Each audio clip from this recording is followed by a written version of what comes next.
I think it would be really interesting to know, I mean, this research, has it been done by Muslims or non-Muslims? These researches have been done by both Muslims and non-Muslims. And there are hundreds of non-Muslim scientists who have done research on fasting. So it's not only the Muslims. More of the non-Muslims do research on fasting. But there are even Muslims.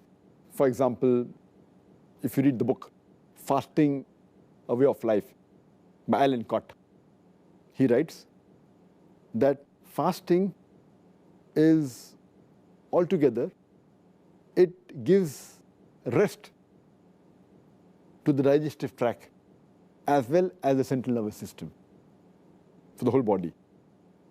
And he's a non-Muslim. There was a research done by an Indian doctor by the name of Dr. Shanti Rangwani, and she says that when a person fasts,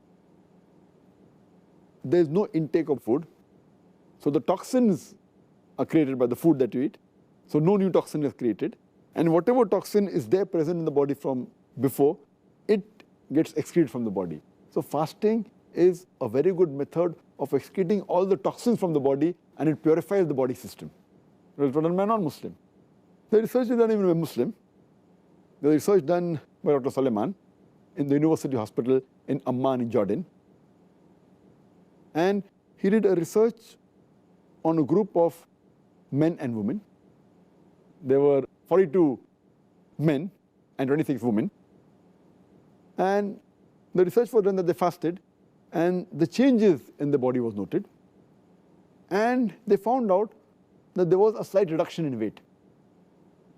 And there was an increase in the glucose level. But as far as the other components are concerned, testosterone, cortisol, sodium, potassium, urea, all of them remained the same. There was no change as per in the body content, except the glucose level increase and the reduction in the weight of the human being. There were several researches done by non-Muslims. There was a group of non-Muslim scientists who did research in Africa in areas where there were famine. And they realized that people, when they did research, that people who were starving because of famine, and they lived in the same refugee camp, some people who had food and some people who were starving. But those who were starving, they had less chances of having tuberculosis as well as malaria. So fasting increased the defense mechanism against tuberculosis and malaria. So it's Allah's mercy, alhamdulillah. Can you believe? Because they were starving, it prevented them from having tuberculosis as well as malaria. Allahu Akbar. There were researches done by non-Muslims which show that fasting increases the longevity, increases the lifespan, and it has a reversal on the aging process. There was research done by a Muslim scientist by the name of Dr. Osama Kandil in the Harvard University. Muslim, but in a non-Muslim country, non-Muslim university.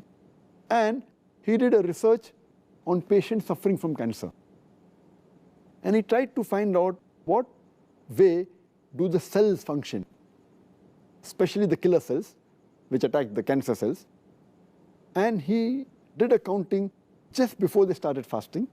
And then he again did a counting on the 21st day of Ramadan, then 28th day of Ramadan. And he found that there was a marked difference. After 21 days and 28 days, the number of cells, the killer cells, they increased. And these cells, they attack the cancer cells.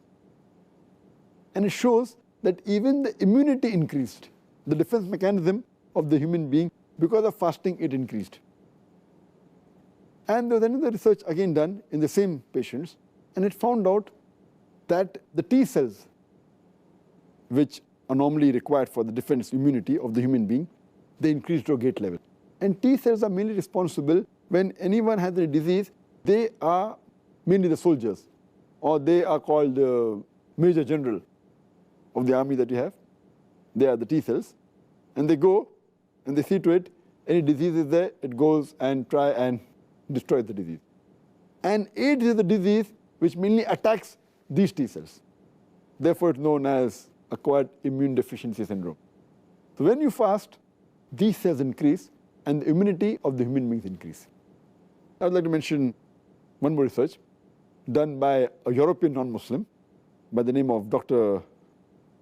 Jeffrey. And what he says that fasting is not only done by human beings. Fasting is even done by the animals and the plants.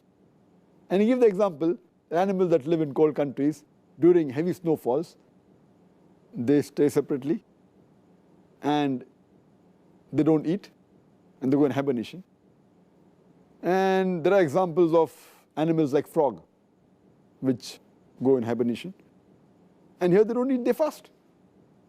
And he gives the example in his book that even the trees in winter, when they don't get water, they're fasting.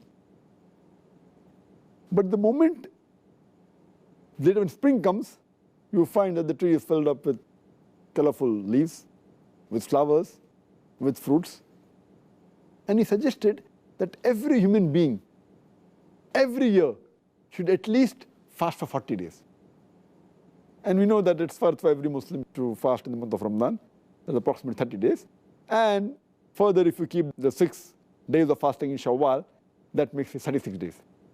So Allah subhanahu wa ta'ala and our Prophet has already given us this guidance which the non-Muslim European has given us recently. So there are many researches done by non-Muslims on fasting, and it's very beneficial for the human body.